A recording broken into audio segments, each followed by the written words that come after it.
Hi everyone, it's me again, here to share the key measures from the announcement of the Solidarity Budget yesterday on 6 April. So over the period of 2 months, the government has released three budgets with an unprecedented 59.9 billion to preserve jobs and support businesses during the circuit breaker period from 7 April to 4th May 20. The key message from the Solidarity Budget yesterday is for businesses to keep calm and not to retrench their workers during this difficult time. So these are the three C's of support. First, on the cash support for companies. The job support scheme known as JSS has been further enhanced to 75% cash grant on gross monthly wages, capped at 4,600 for every Singapore citizen and PR in employment for the month of April 20. Previously, it was 25% on gross monthly wages of each local employee. Further to this, the other enhancement is that the tranche 1 of the payment will be brought forward from end May 20 to next week before 17 April 20. Another point to note is that wages paid to business owners or employers trading in their own personal capacity will not be eligible for the payout. So if you're a director or a shareholder who has contributed to CPF, you will not be eligible for this payout. In this table, you would see the computation of the JSS payout. And if you require any further details and examples of how this is calculated, you can also log on to the IRA's website, which is this link here, to see the details further. So in the link in the IRA's website, they have also carved out the 4 scenarios here where it is based on a local worker with a gross monthly wage of 3,000 in the retail sector, and for a worker who has been employed since October 2019. So you will see that in scenario 2, when an employer puts a worker on no pay leave for the month of April, the company will not be able to receive any payout during the second tranche. And in scenario 3, where the employer decides to retrench the worker in April, they will no longer receive any payout in tranche 2 and tranche 3. And lastly, if the employer chooses to cut wages and then retrench the worker in April, this will result in a negative amount in tranche 2, which means that they will have to pay this amount back to the government, and a 0 payout in tranche 3. So these scenarios further emphasize the government's message to all businesses that they should try their best not to retrench any workers during this difficult period. Next is the solidarity payment.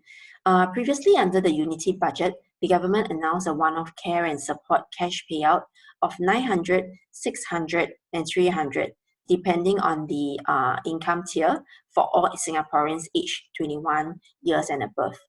And during yesterday's budget, an additional $300 was announced. So if you look at the table here, these are the 3 tiers.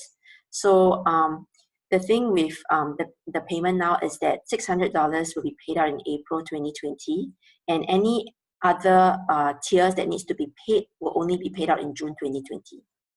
The amount will be credited directly into the bank accounts by 14 April 20.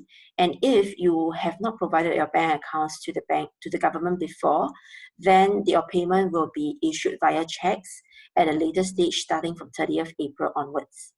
So another point to note is that the $300 payout for each parent and the $100 passion card top-up for elderlies will also be brought forward to June. So these payments were previously supposed to be disbursed only in August 2020. So basically the government has brought forward all these payments to help everyone get through this period. Next is the self-employed person income relief scheme known as SEARS. So all eligible Singaporeans will receive $1,000 a month for a period of 9 months, and these are the criteria for qualification. The enhancement from yesterday's budget is the auto-inclusion of SEPs who also earn a small income from employment work, and also an increase in the annual value threshold from 13,000 to 21,000. The payouts will be done in 3 tranches in May, July, and October 2020. The government also urged Singaporeans who do not require such cash payouts not to come forward for this, so that the monies can be used to help all the self-employed persons who really needs it during the COVID-19 outbreak. On credit support for companies, these are the 2 loans that I have explained earlier in my previous update.